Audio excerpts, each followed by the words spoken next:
नमस्कार, मैं हूं विनय सिंह और आज बात करेंगे कि क्या जेपीएससी ने नियम को धात बताते हुए यानी कि नियम की धज्जी उड़ाते हुए नियुक्ति कर दी थी। हाईकोर्ट ने किस आधार पर जो 7 जून को फैसला दिया उसका आधार क्या था ये बताएंगे। साथ ही साथ आपको ये बताएंगे कि जगन्नाथ महतो जब वापस लौटे हैं तो क्या अब टेट वाली की आशा जगी है, ऐसी चर्चा है इस समय में। पारा शिक्षकों की भी क्या आशा बंधी हुई है, सभी चीज़ों पर बात होगी हमारी। लेकिन जेपीएससी को लेकर हमारा बड़ा सवाल चल रहा है कि 7वीं 8वीं 9वीं 10वीं जेपीएससी जो भी लेना है लीजिए, लेकिन नियम को पहले दुरुस्त कीजिए, यानी कि नए नियमों के आधार पर इस प्रकार की दिक्कत नहीं हो कि नौकरी लगने के बाद फिर से नौकरी जाने की नौबत आ जाए। छठी जेपीएससी में हाईकोर्ट ने छठी जेपीएससी को रद्द करने के लिए जो अनुशंसा किया है, हालांकि इसके खिलाफ जेपीएससी और राज्य सरकार सुप्रीम कोर्ट जा रही है डबल बेंच के अलावा। तो आपको बता दें कि क्या आधार जेपीएससी ने चुना था। जेपीएससी ने जजमेंट देते समय साफ तौर पर कहा था कि कोई अगर मैच हो रहा है, चाहे वो क्रिकेट हो, फुटबॉल हो, हॉकी हो, जो नियम बन गए हैं उस नियम के आधार पर खिलाड़ी मैदान में खेलते हैं, लेकिन खेलते खेलते बीच में नियम बदल देना ये खेल के नियमों का उल्लंघन होगा। उसी प्रकार से अगर जेपीएससी ने जो नियम बनाए थे उस नियम के मुताबिक ही उसे रिजल्ट निकालना चाहिए था, उस नियम के मुताबिक उन्होंने रिजल्ट नहीं निकाला, इसलिए ये गलत है। जेपीएससी से यह भी सवाल पूछा गया कि आपने प्रारंभिक परीक्षा और मुख्य परीक्षा दोनों के लिए अलग अलग नियम क्यों बिठाया, यानी कि एक और आपने क्वालिफाइंग मार्क्स कर दिया 40%, 38%, 36%, 32%, वहीं दूसरी ओर मेंस में आपने सिस्टम को लागू क्यों नहीं किया कैटेगरी वाइज में, जो आपको करना चाहिए था। जेपीएससी की दूसरी भूल मानी जा रही है हिंदी इंग्लिश को लेकर। जेपीएससी को ये तर्क भी महंगा पड़ गया कि 7वीं 8वीं 9वीं जेपीएससी में उन्होंने नियमों का हवाला दिया। 7वीं जेपीएससी में उन्होंने साफ तौर पर लिख दिया कि इसकी मेरिट लिस्ट में नहीं जोड़ी जाएगी नंबर हिंदी अंग्रेजी की, जो छठी जेपीएससी में भी लिखा गया था। 7वीं जेपीएससी में 1050 कुल पूर्णांक के स्थान पर 950 लिखा गया, जो वहां टेक्निकल एरर के आधार पर 1050 लिख दिया गया था। हाईकोर्ट ने यह भी सवाल पूछा कि 5वीं जेपीएससी के नियम और 7वीं जेपीएससी के नियम अगर एक जैसे हैं तो सिर्फ छठी जेपीएससी का नियम आखिर क्यों बदल गया, क्या इसमें कोई दिक्कत हुई है। प्रार्थियों की ओर से जो दलील दिया गया था उसमें बताया गया था कि ऐसा इसलिए किया गया है कि अधिकांश स्टूडेंट पैरवी वाले हैं और हिंदी अंग्रेजी में उन्हें पहले बता दिया गया था कुछ लोगों को कि आप हिंदी अंग्रेजी में अच्छा से लिखिए और आपको नंबर ज़्यादा है। हाईकोर्ट ने इसे गंभीरता से देखा और उसे लगा कि ये संभवतः सही हो, इसी कारण से हाईकोर्ट ने कहा कि नया रिजल्ट जारी कीजिए।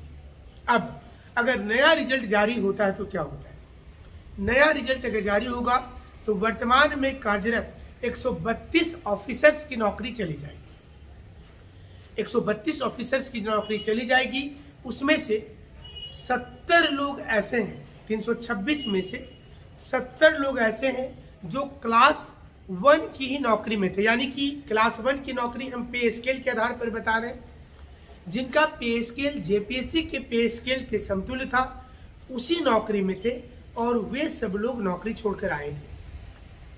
अगर क्लास 1 और 2 की बात की जाए तो कुल मिलाकर 156 यानी कि कुल मिलाकर 156 लोग ऐसे थे जिन्होंने नौकरी छोड़ दी थी, मतलब 156 लोग ऐसे थे जिन्होंने नौकरी छोड़ दिया था, इसलिए वो छोड़ करके आए थे। हालांकि तो जेपीएससी ने तर्क देते हुए कहा है कि उसने कोई भी गलती नहीं किया है, एक्सपर्ट्स कमेटी का सुझाव को माना। दूसरी ओर पूर्व महाधिवक्ता का भी एक बयान इन दिनों चर्चा में है और उन्होंने साफ तौर पर कहा है कि जेपीएससी ने भारी गलती की है और अब इस परीक्षा को कोई बचा नहीं सकता है। लेकिन जेपीएससी की दलील है कि उसने विज्ञापन में 1050 अंक लिख दिया था, उसने ये भी लिख दिया था कि हिंदी अंग्रेजी का नंबर जोड़ा जाएगा, हालांकि साफ तौर पर दिख रहा है कि नहीं जोड़ा जाएगा लिखा हुआ है। जेपीएससी ने यह भी कहा कि अलग अलग कमेटी के सिफारिश के आधार पर उन्होंने किया था और उन्होंने कभी भी कहीं भी गलती नहीं की है।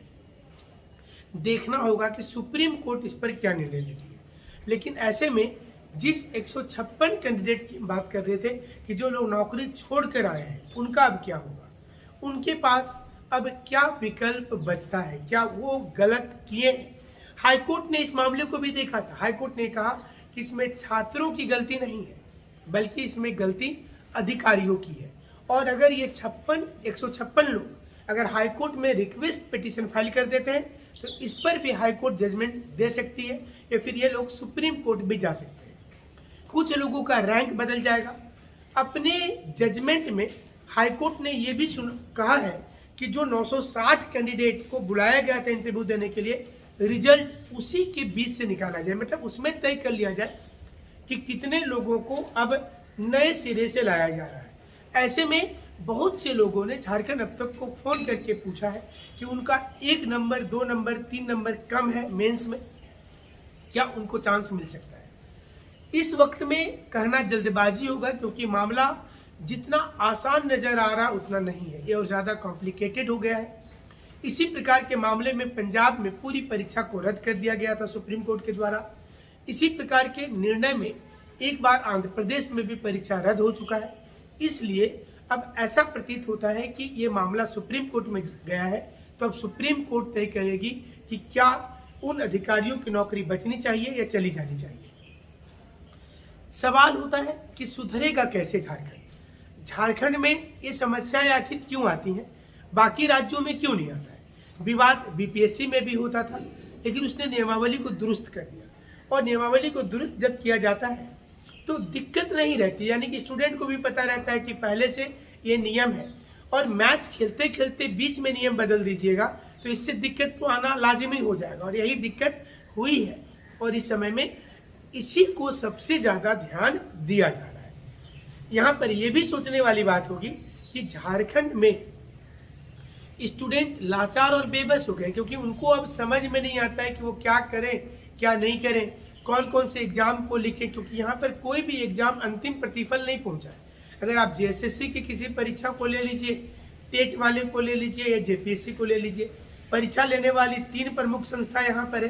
कुछ परीक्षा का आयोजन जैक ने भी किया था पूर्व में, एक जेएसएससी करती है और एक जेपीएससी करती है, लेकिन तीनों संस्था को नहीं पता है कि उसे नियमावली किस नियम के तहत परीक्षा लेना है। स्टूडेंट को क्या पता, वो तो फॉर्म निकलता है, पैसा कहीं से अरेंज करके फॉर्म भर देते हैं, इंतजार करते हैं नौकरी का, परीक्षा का, सारा कुछ होने के बाद मामला लिटिगेशन में चला जाता है। इसलिए और देर कीजिए, परीक्षा लेने में 1 साल का और वक्त लीजिए, लेकिन परीक्षा की नियमावली स्पष्ट कीजिए।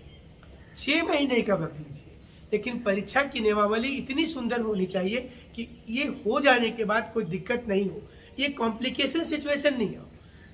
अगर आप सोचिए आप परीक्षा लिख रहे हैं और कल नियुक्ति हो जाने के बाद में आपकी कितनी बड़ी दुविधा होगी जब परीक्षा कैंसिल हो जाएगा। तो ये समस्या से निजात दिलाने के लिए हाईकोर्ट ने भी कहा है कि नियमावली को दुरुस्त करना चाहिए। आपको हम ये बता दें कि जेपीएससी ऐसी गलती पहले भी की है। पहला से लेकर के अगर आप 6ठे तक देख लीजिए तो गलती ही गलती है। मतलब हर गलती के बाद लोग सीख लेते हैं, लेकिन जेपीएससी सीख नहीं ली। और अब जेपीएससी को लग रहा है कि वो करे तो क्या करे। नियमावली की अगर बात करेंगे तो 180 दिन से ज़्यादा नौकरी हो चुका है इन लोगों का जो 6ठी जेपीएससी में पास किए हैं। अब इनका क्या होगा, अब ऐसा इनके लिए भी बहुत बड़ी दुविधा होगी और बहुत संशय वाला बात होगा कि जो इनको टेंशन होगा।